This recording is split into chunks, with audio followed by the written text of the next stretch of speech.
Good morning, Rabbi Sai. Okay, Omarova. We're holding smack in the middle of the Chavdal and Base. Isara and Shechilkoi. Here we go. We have the one mincha made out of one isar and a flour that was divided in two.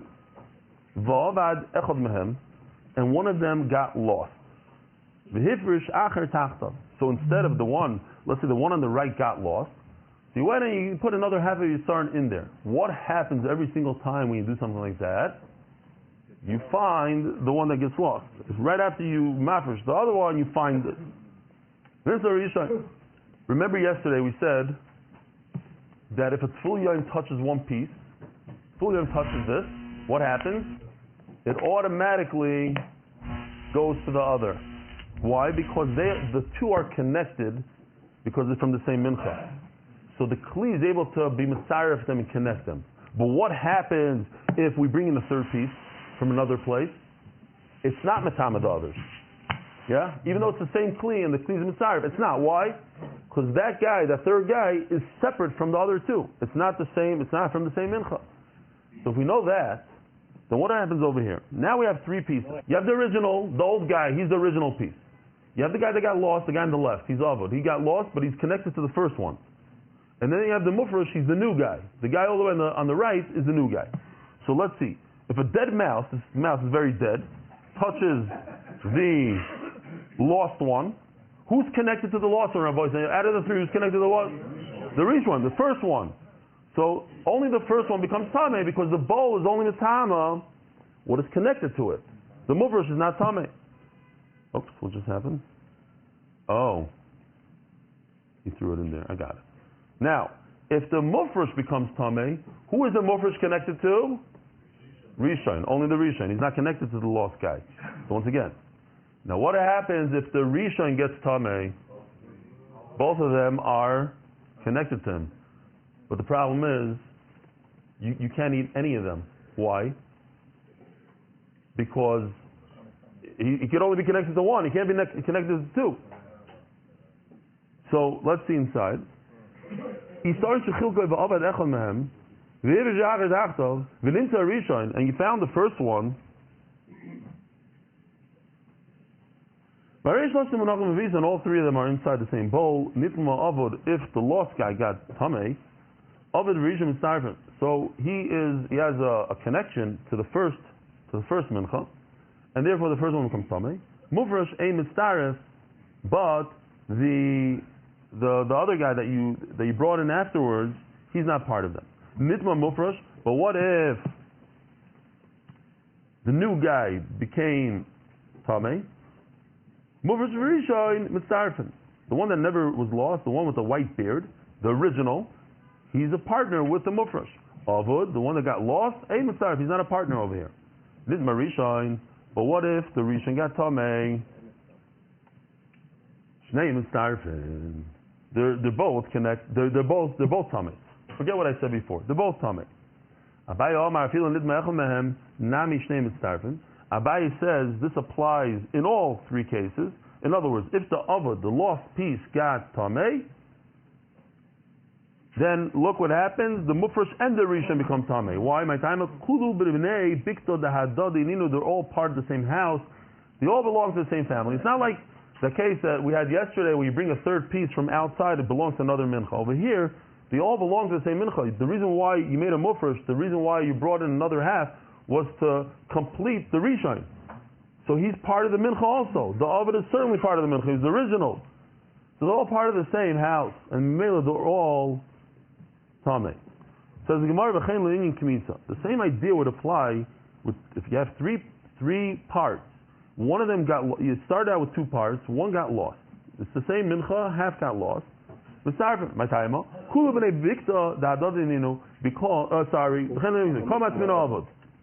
a look what happened there. You did a kmitza now from that part. You took a little bit of flour out of him.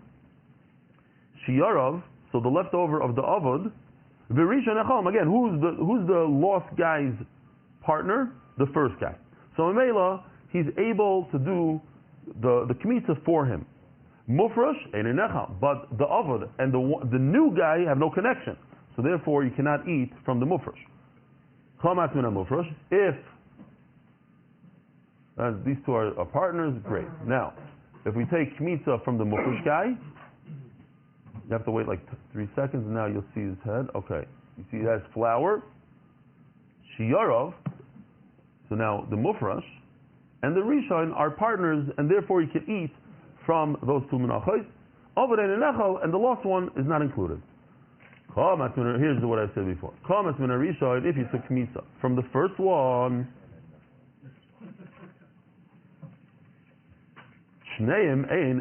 because now they have a connection, and now we don't know where the kmitza belongs to. Since he's the first guy, the guy with the white beard, is connected to both the mufresh and the avod, so it is a good kmitza, but the problem is we don't know where the kmitza goes to. We don't know if it goes to the mufresh or it goes to the nevad. So therefore, you can't eat them. Abaye says it doesn't matter if you did a kmitza from any of the three, you can't eat any of them. Because they're all connected to each other. I view it almost like chazarah, like a husband married to two wives. You know, like they're all connected to that husband, that rishon guy.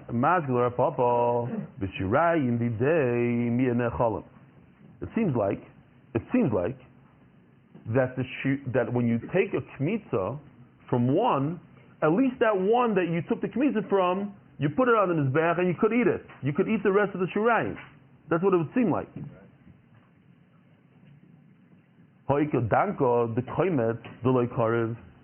There's a sixth of the kmitza that cannot be put on the mizbeach.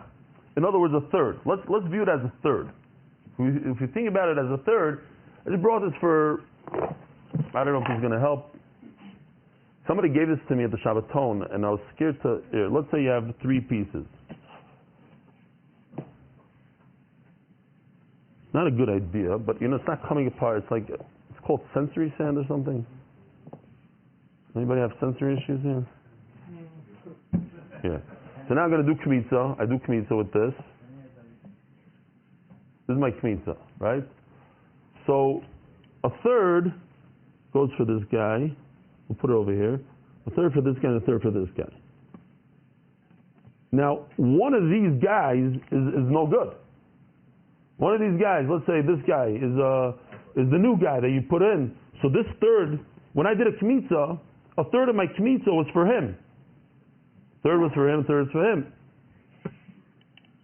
It's really a third. You want to cut it in half and give another sixth to each one to call it a sixth. The point is, it's a third. This third of my kmitza, which belongs half to him and half to him, the Gemara calls it a sixth or a second, but we could call it a third just to understand it. It's really a third. A third belongs to this guy. This guy right over here is no good. And when you put this part on the mizbeach, it's not a good kmitza. Now you have a third missing from this is your kmitza now. This third over here is terrible. It really belongs to a no good guy. Ask the Gemara, and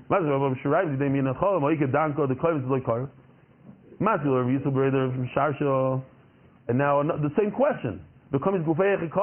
How in the world do you put this on the mizbeach when 1/3 belongs to chulin, to something that's not supposed to be on the mizbeach? The Gemara calls it a third, not a sixth.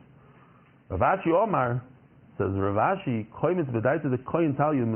when the kohen went like this and he made a kmitza, when he took a kmitza from whatever it is, his mind is that it should be only on the good stuff. So he doesn't have in his hand any bad mincha. So the kohen can comment, sorry comments. He's only thinking about the 2 parts that are good, the fully sorry. Nidma koimetz v'krivoi. If the kmitza became tamei, yeah, the kmitza, a dead mouse touched the kmitza, and you put it onto the mizbeach, we have a very special pasuk in the Torah that tells us that even though it's tamei, it's okay. We ignore it. Why? Because there's something called a tzitz that the Kohen Gadol wears on his forehead. It says Kodesh Hashem, not exactly like it says it over here. It might, one is above the other. It might be a kitzer, something like this. And this has special powers. It has powers, supernatural powers that could overcome even tumah. How do we know? Because the Torah says that the tzitz could forgive an avera, but it doesn't say what the avera is. It could be the avera could be one of these things. There's so many averas. One of them is tumah, that the Mishnah says that that's what the tzitz meratza. But it could be also chutzim kaimah, chutzim zmanai, pigel. So what's the chutzim zman? Yoitza. If it goes outside of the Beis Hamikdash, it's also an avera. If you do the avodah with your left hand instead of the right hand, maybe the tzitz forgives that avera. Who told you that it's going to forgive the tumah? Maybe you put an animal that has a mum. So that's what Amud Aleph is all about, to prove that it's the tumah. Yotza b'krivoi, if you took the mincha outside of the Beis Hamikdash. Oh, we have a Givaldic video for this. If you have a mincha that's tummy, take a look. It's tummy. This kohen is putting a mincha that's tummy on the Beis on the mizbeach. What happens is the kohen gadol has a tzitz and has superpowers, and it makes the mincha tar. That's what it does. But if he went outside of the Beis Hamikdash and came back in, then the tzitz doesn't work. Why?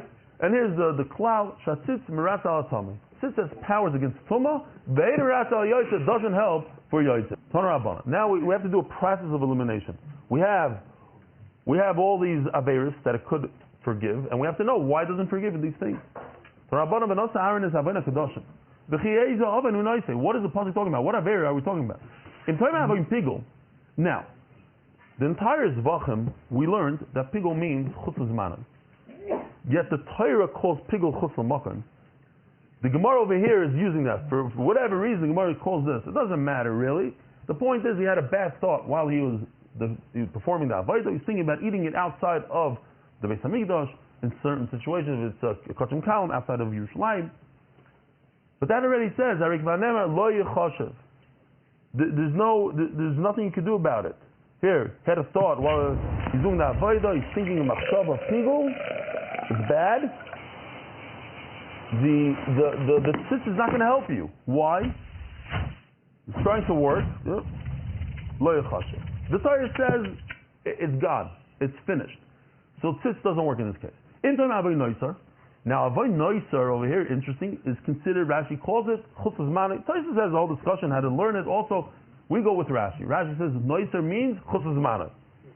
Regardless, it doesn't matter what the Gemara uses, what term the Gemara is using. The point is, there's a machshava over here that's no good. Maybe that's what the tzitz comes to help. Oh, now if it's about chutz zman, it says lo yirotza. Yeah, very nice, sir.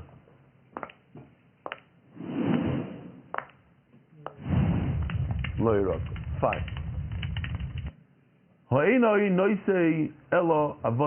must be, if it can't be these two machshavas, the machshavas chutz zman, machshavas chutz makayim, so the tzitz comes to forgive tumah. But why? I'll tell you why. If you have one of the three, it makes more sense to say that the Torah is talking about tumah. Why? Shohotra miklala b'tzibur. We know that occasionally, if there's tumah in Klal Yisrael, and the only way to bring the carbon tamid or carbon pesach, Rashi says carbon tamid, is when there's tumah, so it's mutter for the community. For the community, so you see that the Torah is lenient when it comes to tumah. The Torah is more makel. The Torah is never makel on pigul, on chutz zman, chutz makim, never. The Torah sometimes is makel on tumah. Oh, so if it's a lighter kind of avera, so the tzitz is going to be mechaper. Masler b'zeiro. Ema von yoyse. Look in Taisus. Ema von yoyse. We have more on the list. The avera of taking out a carbon outside of the Beis Hamikdash. Going like this. Just walking outside of the Beis Hamikdash. Immediately he turns red. He's outside of the Beis Hamikdash. Why does not... Now, you're going to tell me that, well, if you have the two, you're going to go with tumah. Why? Because tumah hudra b'tzibur. Because tumah has a lighter aver, because sometimes it's mutter. I'll tell you so. The same thing with the yoyse. Sure, the meklali bebama. If you take certain times and periods in Klal Yisrael, we had bamas in the backyard, and we would shecht animals in the backyard. So you see that sometimes it's mutter, just like sometimes tumah is mutter, sometimes the bama is mutter outside. This comes to forgive something that happened. The tzitz forgives for something that happened in front of Hashem. That the psul could happen in front of Hashem. The tumah could happen in front of Hashem. But the daver of Yaitz is when you're not in front of Hashem, when you leave the Beis Hamikdash. Maybe it's coming to refer the daver of doing with the left hand instead of the right hand. Why? Take a look at this. Beautiful for today. Special. On Yom Kippur, the Kohen Gadol holds with his right hand the heavy coals. We want him to hold it with the right hand, even though he should really be holding. What is he holding in the left? The Ketores. Well, it should be the opposite. The avoid is the Ketores. He should be holding with the right hand, but the coals are dangerous and heavy, so he put it in his main in his dominant hand.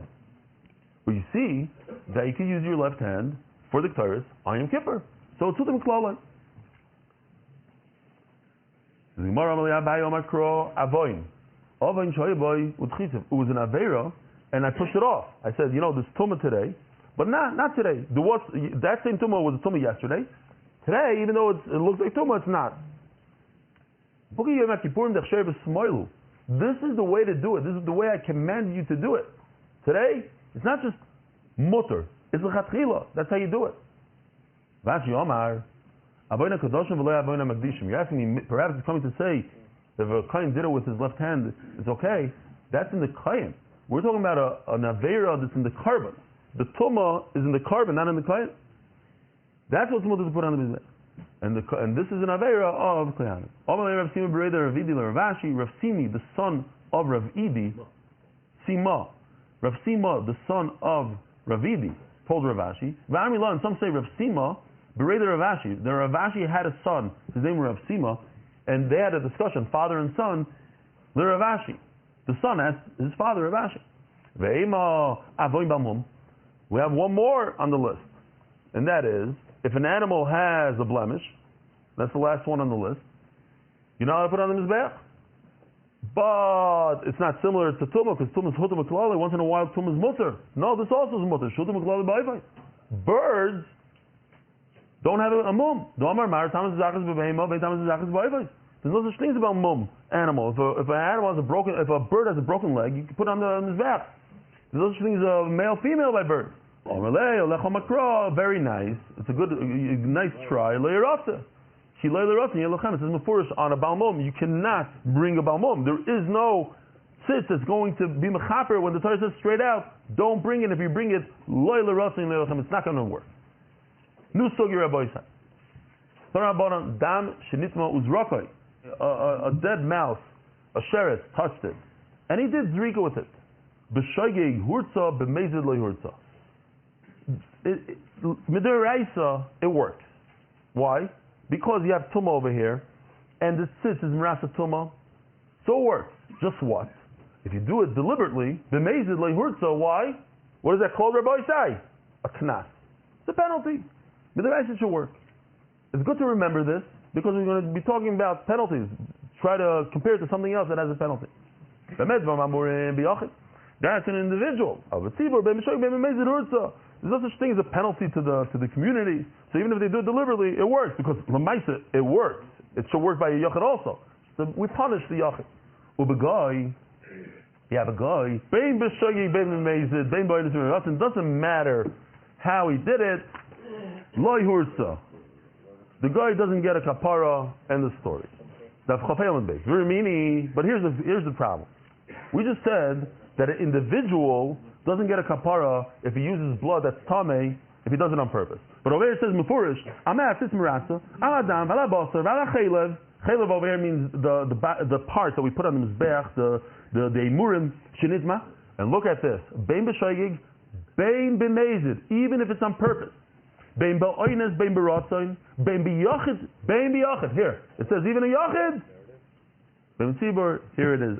Just ha'ara, which always bothers me throughout Shas, but Rashi here addresses it. It says shoigig and mezid, oines and ratzain. Shoigig means by mistake, mezid means on purpose, deliberate. Oinus means you were forced. Ratzon means you did it on purpose. So in fact, Mezid and Ratzon are identical. There's no reason to say the word Ratzon. So Rashi says you're right. But because the opposite of Shoigig is Mezid, the opposite of Oinus is Ratzon. But the Mezid and Ratzon are the same. Shoigig and Oinus are very different. Shoigig means I didn't know that you're not allowed to do it. Oinus means somebody put a gun to your head. You were forced to do it. So Shoigig and Oinus are very different. Shoigig and Mezid are very different. The one out of the four is really extra, doesn't belong, but to be symmetric, to Shoigig and Mezid, Oinus and Ratzon. Okay, just throwing it out there. So, this is today's sugya. Maybe even a little bit of tomorrow if we're not successful in finishing today's Amud. What do we have here? We have two brises, and there's a contradiction in the brisa. Brisa number one says, tzitz is not meratza when an individual does it on purpose. The tzitz does not work if you do it on purpose for an individual. Brisa number one says the exact opposite. Tzitz does work for an individual that does it on purpose. Answer number one, it goes according to two different shitas. The brisa says no good goes according to Rabbanan. The brisa says yes good goes according to Rabbi Yossi. What we're going to do right now, it's going to take us let's just do it let's start it. Now I'll tell you what we're going to do. Simple stuff though. Oh, my Rabbi Yossi, 4 lines down, like Kashya. Ha Rabbi Yossi, brisa number 2 is Rabbi Yossi, ha Rabbanan. This is Anya because it says, Ein Tarmim and Atami al Atar. You're not allowed to take truma. If a person has, let's say, 100 apples, he has to give 2 of them to a kohen. So he's a wise guy.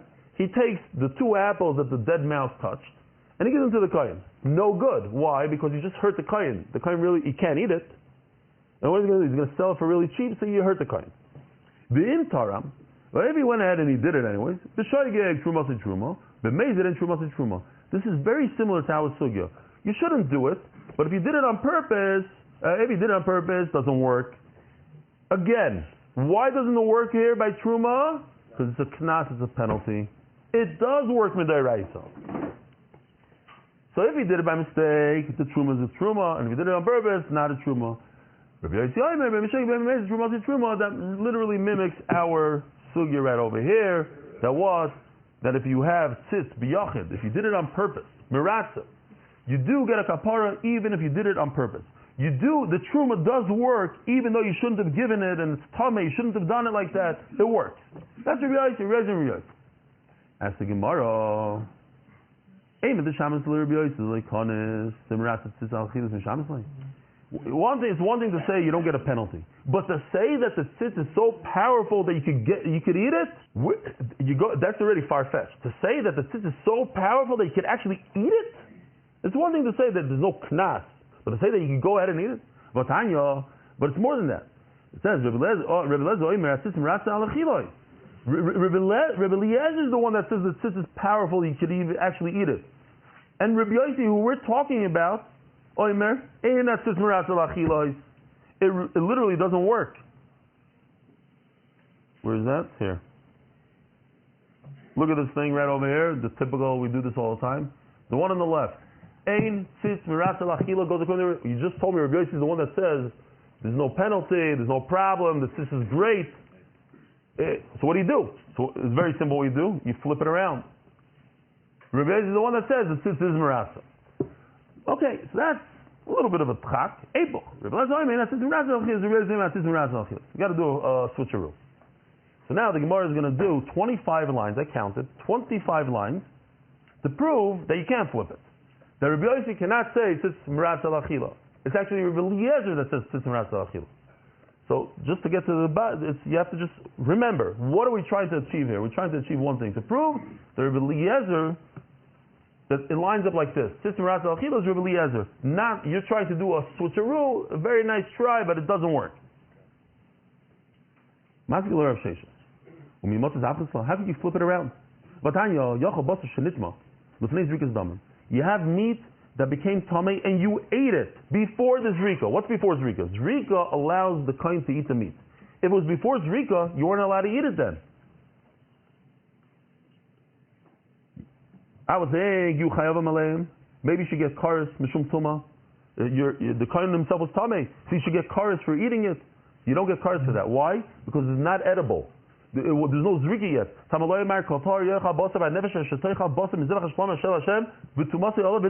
when you get kares, if it's okay for a kohen to eat it, then if you're a kohen that's tamei, you ate it, then you get kares. But if it's a meat that was never able to be eaten by anyone, why? Because there's no zriki yet. Great. Okay, so that's one thing. Says the Gemara, maybe it's coming to say that somebody else doesn't get kares. Maybe you should get kares.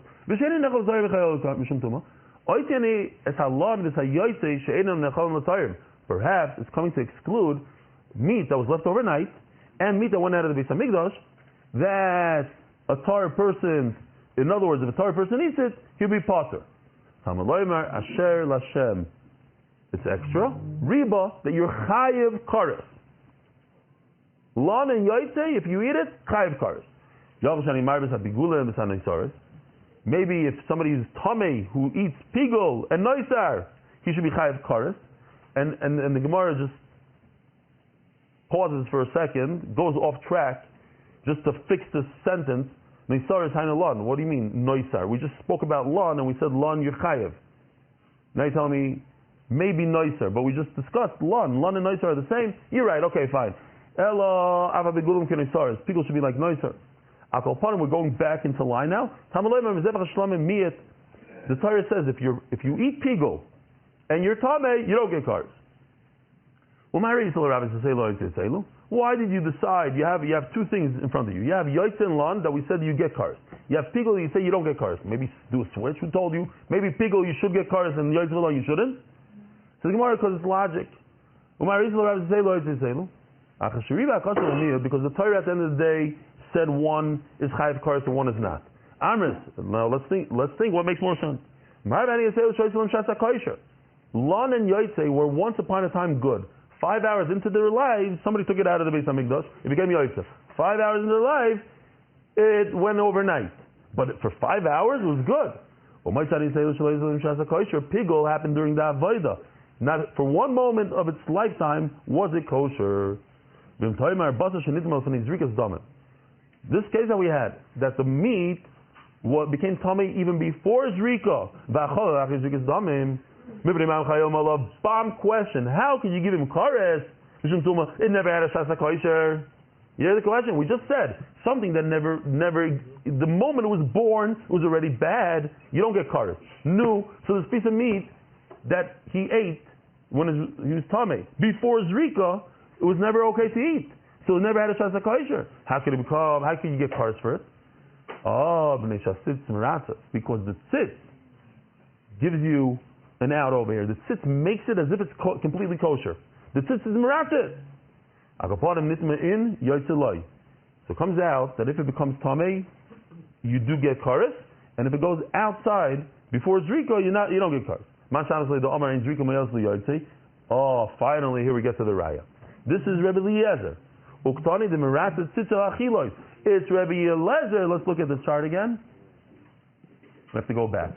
It's Rebbe Eliezer that lines up with tzitzim rat and achila, and not Rebbe Yossi. And finally, so the Gemara says, let's just do one. Okay, so in fact, it is Rebbe Eliezer. So instead of saying, what was our problem? The problem is we have a contradiction in the Braisos. Not a contradiction. The Braisos that says the tzitz is not merat, it goes according to Rabbanon. The Braisos that says it is merat, it goes according to Rebbe Eliezer. And not Rabbi Yossi. We got rid of Rabbi Yossi. It's a whole other terrace. There's 25 lines to prove it's not Rabbi Yossi, it's Rabbi Eliezer. Rabbi Sai, have a wonderful day. Merit the schus of spreading Torah throughout the world. Sponsor a shiur today. MDYsponsor.com or sponsor at MDYDaf.com.